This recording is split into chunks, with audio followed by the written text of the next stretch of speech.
G-O-O-D, good, good, good. G-O-O-D, good, good, good. Jesus leads me, good, good, good.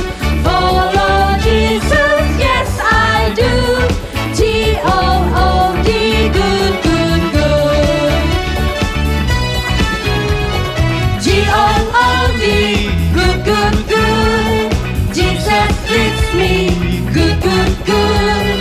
Follow Jesus, yes I do. G-O-O-D, good, good, good. G-O-O-D, good, good, good.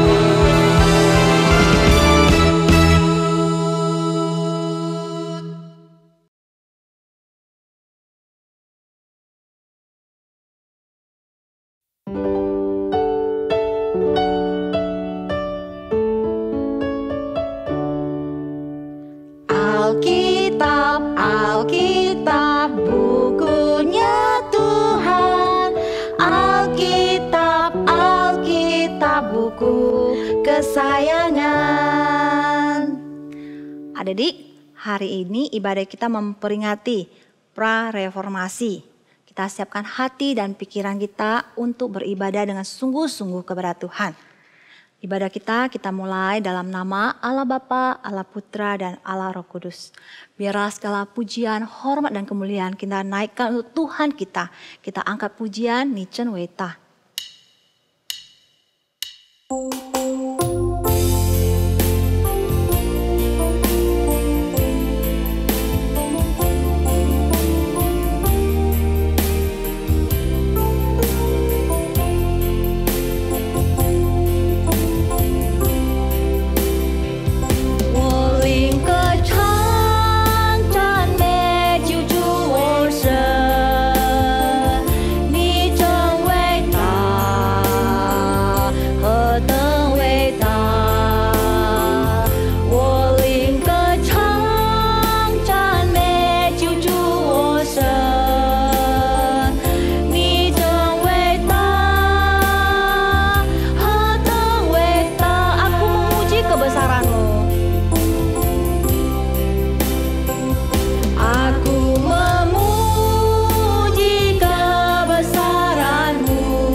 Bapa kami di surga, kami bersyukur dan berterima kasih untuk hari ini.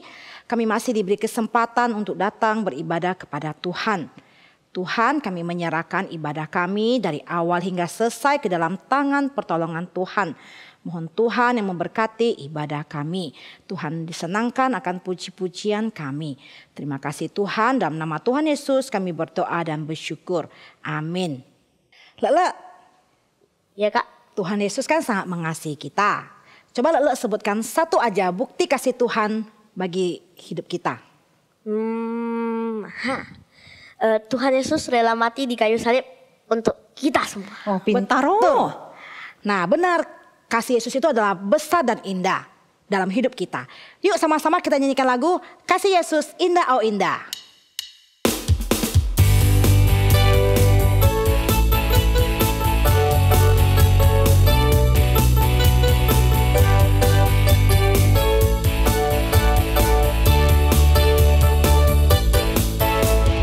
Kasih Yesus indah, indah, oh indah.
Adik-adik, gerakan reformasi adalah gerakan yang kembali ke Alkitab.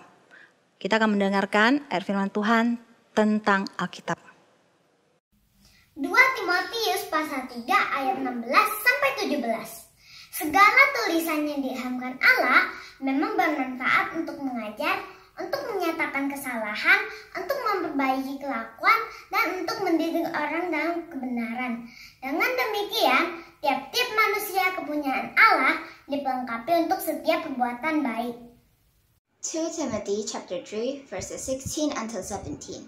All scripture is God-breathed and is useful for teaching, rebuking, correcting, and training in righteousness, so that the servant of God may be truly equipped for every good work.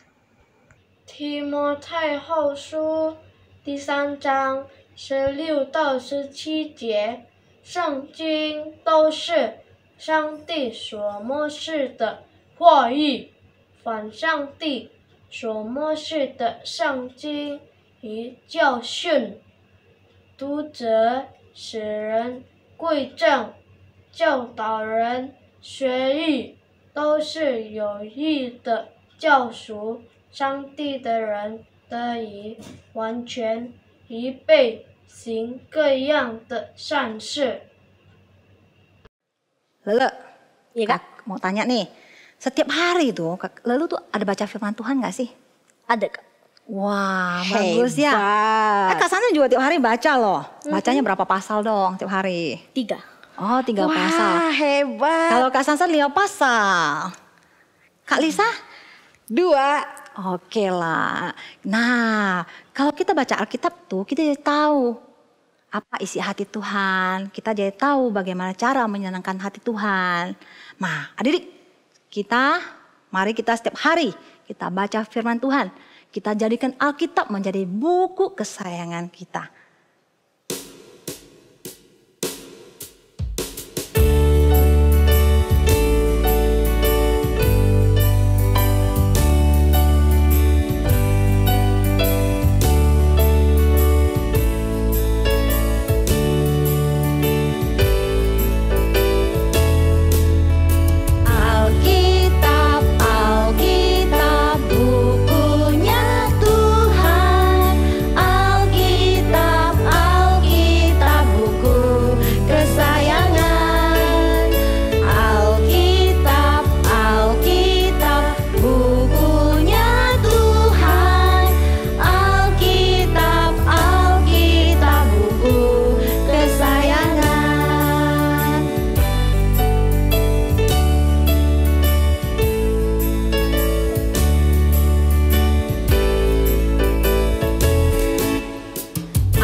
Mendengarkan firman Tuhan, kita mau berdoa terlebih dahulu. Tuhan, sebentar lagi kami mau mendengarkan firman-Mu, kiranya Engkau menolong kami ya Tuhan agar mengerti. Dan Engkau menolong kami Tuhan untuk melakukannya. Di dalam nama Tuhan Yesus kami berdoa, amin.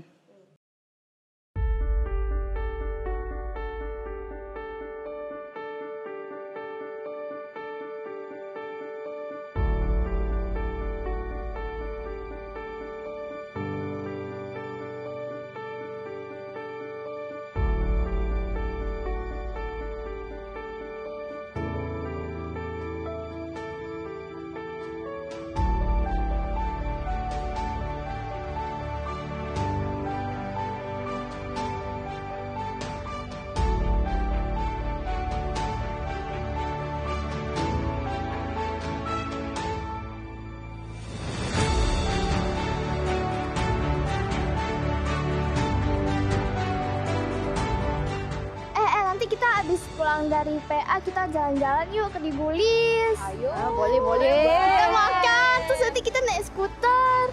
Nah, kalian berdua kan bisa naik motor tuh, gonceng satu.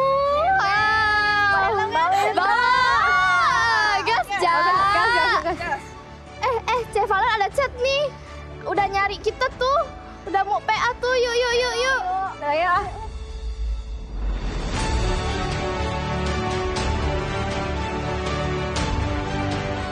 Nanti pas kita udah sampai ke situ, kita bilang yuk Chef Valen, PA yuk. Gas.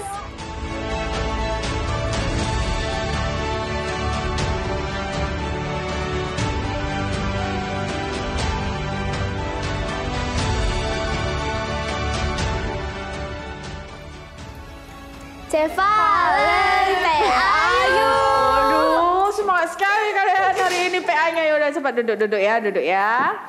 Oke. Nah, ini ada Cici ada siapkan bahannya.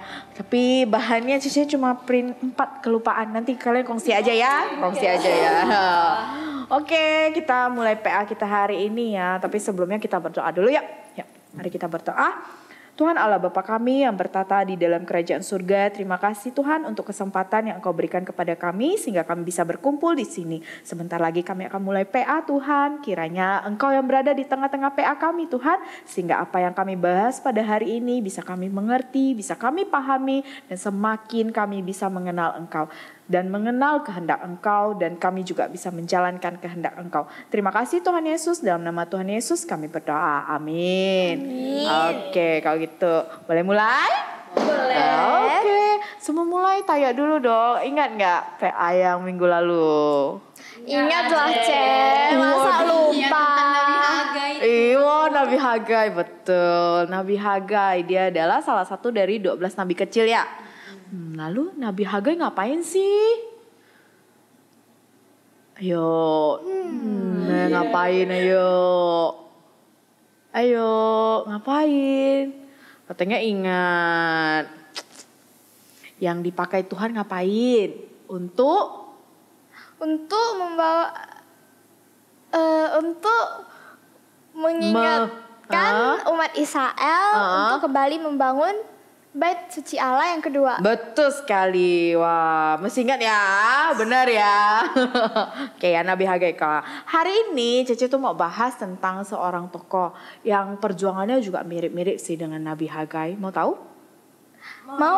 Oh ya. Nah, kalau ini tuh dia adalah seorang reformator agama Kristen. Reformator agama? Reformator agama. Ada yang tahu arti dari reformasi nggak? Coba. Ya, boleh. Nah, coba didapat apa sih reformasi menurut KBBI? Ayo.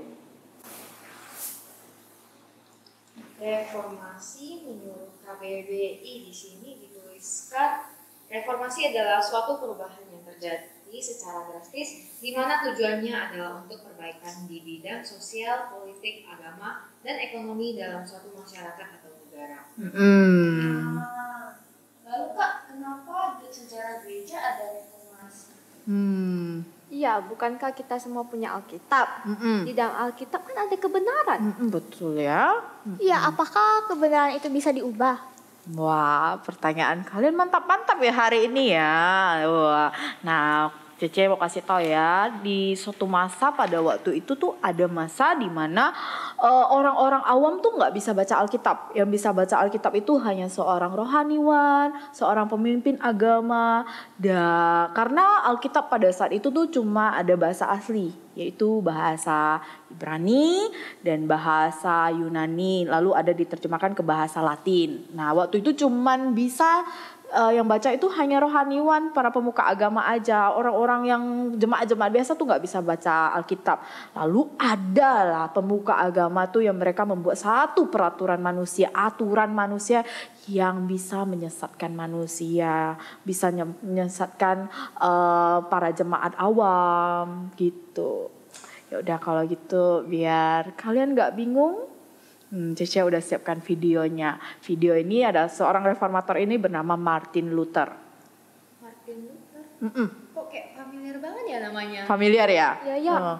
Kayak nggak asing gitu. Kayak nggak asing. Ya udah, sekarang mendingnya kita buka laptop aja ya.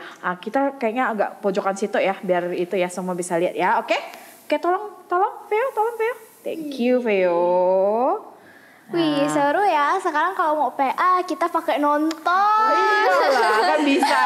Biar kalian waktu Cece baca terus kan nanti kalian gini-gini lagi. Gak ada di play, Veo.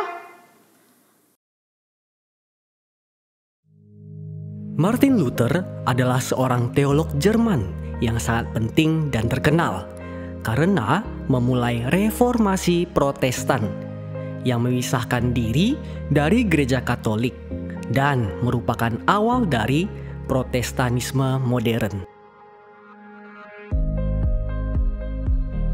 Martin Luther lahir dari orang tua petani pada tanggal 10 November 1483 di Eisleben, Saksoni di Jerman. Meskipun ayahnya adalah seorang penambang, dia menginginkan lebih banyak kesempatan untuk putranya. Jadi, Martin dididik sejak usia muda, mulai sekolah pada usia 7 tahun. Dia belajar tata bahasa dan berbicara, tetapi dia tidak menikmatinya. Dia bahkan membandingkannya dengan neraka. Martin kuliah di Universitas Erfurt, di mana dia belajar untuk menjadi pengacara. Tapi sebuah peristiwa di tahun 1505 telah mengubah hidupnya. Dia terjebak dalam badai petir yang hebat dan konon memanggil Saint Anne, yaitu santo pelindung bagi para penambang. Selamatkan aku, dan aku akan menjadi seorang biarawan. Dia selamat dari badai petir itu dan ia menepati janjinya.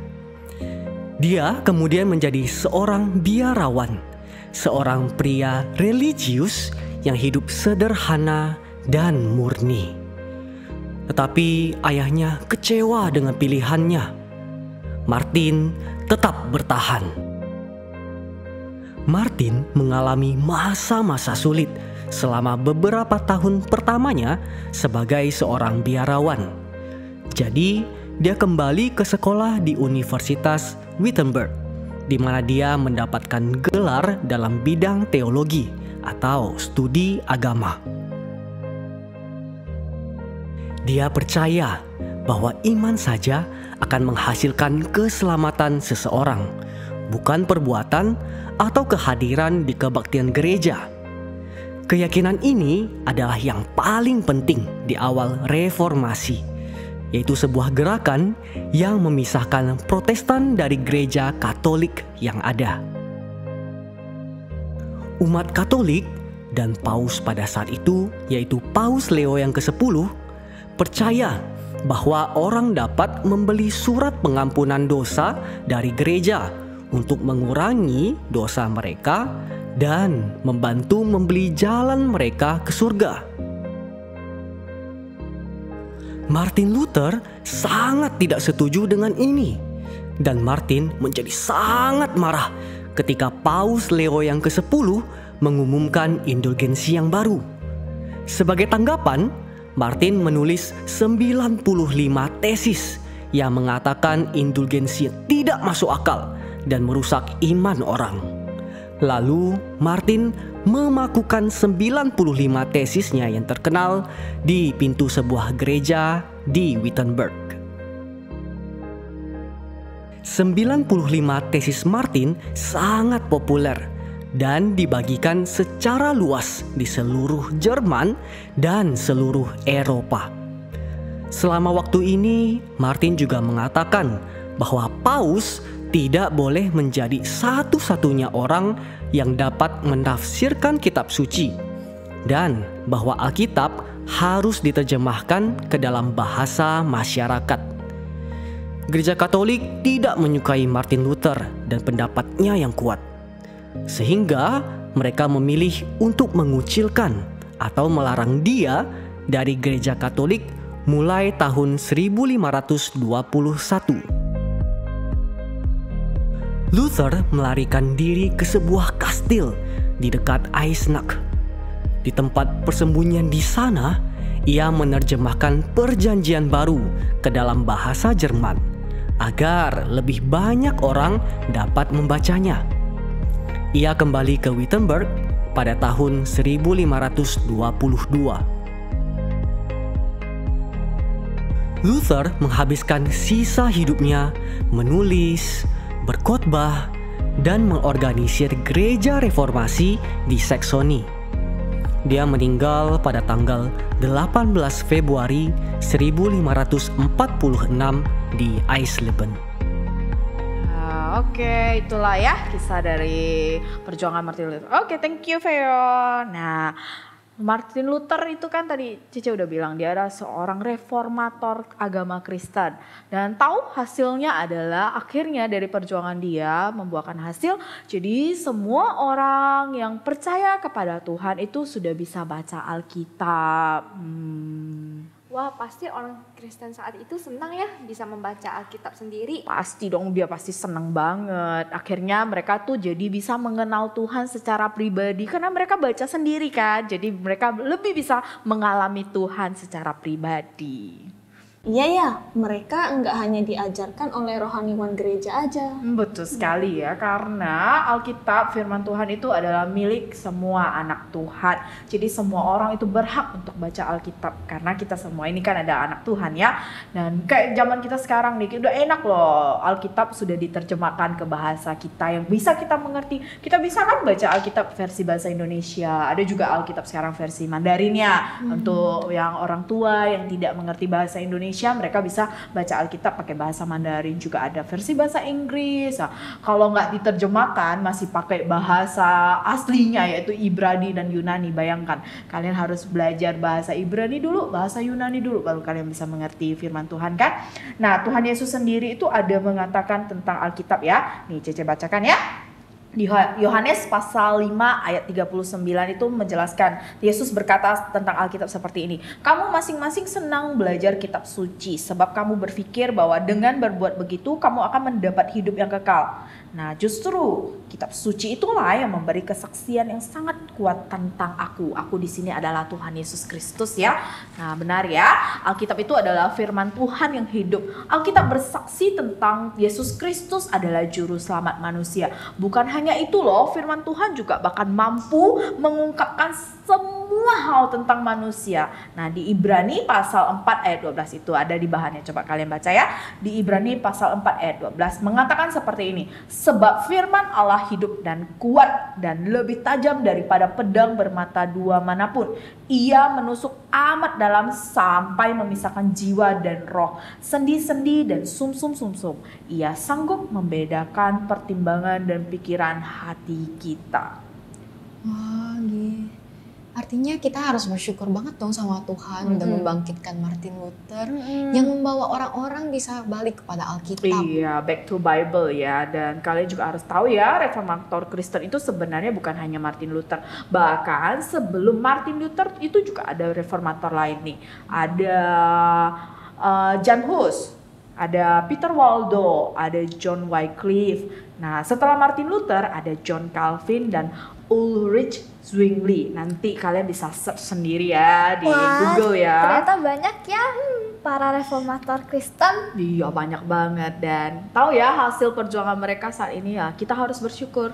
Akhirnya yang tadi Cece udah bilang, kita bisa baca Alkitab secara pribadi. Bukan berarti kita hanya dengarkan. Kalau sekarang kan pendeta khotbah kita dengarkan, evangelis khotbah kita dengarkan aja, tapi kita nggak pernah bisa baca sendiri. Soalnya mereka kan juga manusia, bisa jadi ada hal yang kita tidak mengerti secara dalam, jadi kita bisa pelajari secara lebih dalam, secara sendiri ya. Nah, kita tuh harus menghargai loh, ini suatu anugerah dari Tuhan. Akhirnya kita bisa dapat kesempatan untuk benar-benar bisa baca Alkitab secara pribadi. Nah, karena untuk menghargai apa yang sudah kita dapatkan, Cece mau buat program nih buat kelompok PA kita. Mau nggak? Apa? Setuju tuh. Setuju. Oke, belum tahu programnya udah setuju. Kalian percaya ya sama kakak PA kalian ya. Oke, kita buat gini aja ya. Setiap hari Cece akan kirimkan ayat Alkitab yang maksudnya pasal Alkitab yang harus kita baca sama-sama. Nanti kalian bisa renungkan secara pribadi. Mungkin ada nih beberapa ayat yang kalian tidak paham mau ini apa, kita bisa diskusi bareng. Akhirnya kita bisa sama-sama jadi semakin lebih dalam lagi mengenal tentang Tuhan Yesus, mengenal tentang Injilnya. Boleh? Boleh. Ide bagus ya. Oke, senang ya. Jangan sampai cuma hangat-hangat suam-suam kuku aja ya, tapi harus tetap semangat baca ya setiap hari ya. Nah, oke, nanti Cece akan kirimkan setiap hari nats Alkitab apa yang harus kita baca sama-sama ya. Nanti kita bisa kan grup chatnya bisa ya. Oke? Biar kita sama-sama bertumbuh, oke? Oke.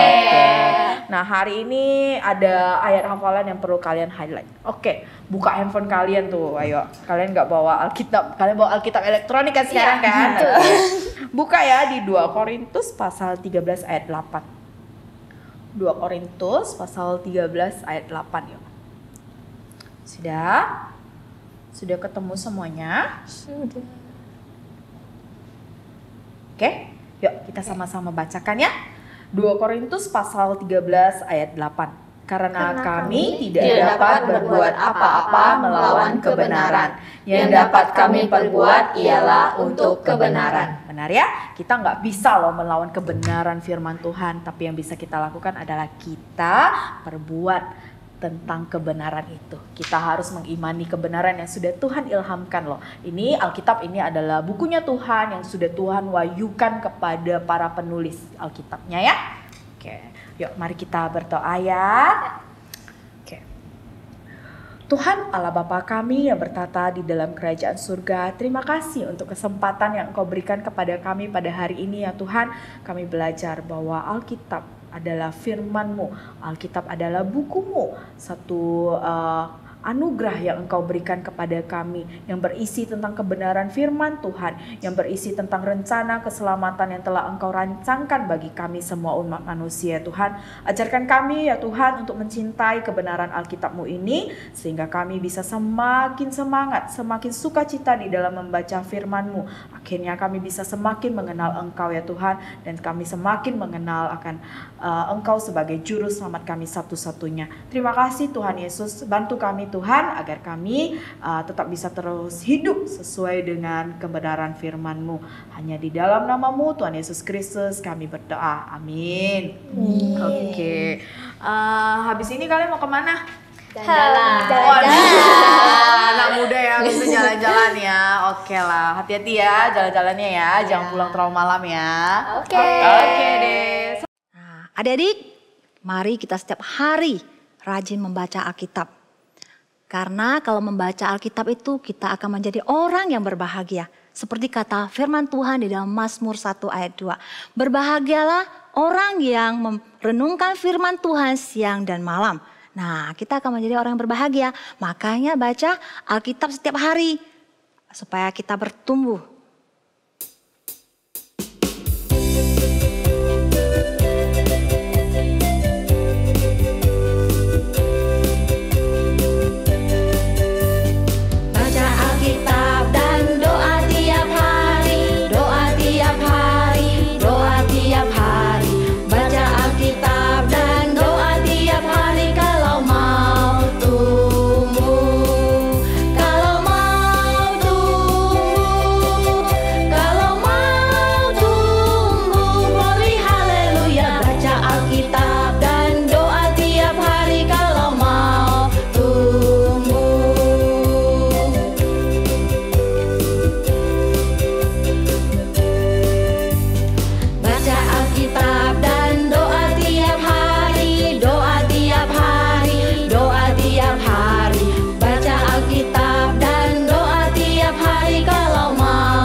sebagai ucapan syukur kita akan memberikan persembahan. Bisa diantar ke gereja atau dikirim ditransfer ke rekening gereja. gereja. Tambahkan angka 11. Nah, adik-adik, kakak terus mendorong adik untuk membaca Alkitab dan rajin berdoa. Ibadah kita telah selesai, kita akan doa Bapa kami. Nanti Bu Maria akan berikan doa berkat. Mari kita berdoa. Bapa kami yang ada di surga, dikuduskan namamu. Datanglah kerajaan-Mu. Jadilah kehendak-Mu di bumi seperti di surga. Berikanlah kami pada hari ini makanan kami yang secukupnya. Dan ampunilah kami atas kesalahan kami, seperti kami juga mengampuni orang yang bersalah kepada kami. Dan janganlah membawa kami ke dalam pencobaan, tetapi lepaskanlah kami daripada yang jahat. Karena Engkaulah yang punya kerajaan dan kuasa dan kemuliaan sampai selama-lamanya. Amin. Anak-anak, mari lipat tangan, tutup mata. Kita mau terima berkat dari Tuhan. Kiranya anak-anak berpegang teguh kepada firman yang telah diilhamkan oleh Allah. Yang dapat mengajar, dapat menyatakan kesalahan, memperbaiki kelakuan, dan juga menuntun, mendidik anak-anak dalam kebenaran. Amin. Oke, bye-bye. Tuhan berkati. Bye-bye.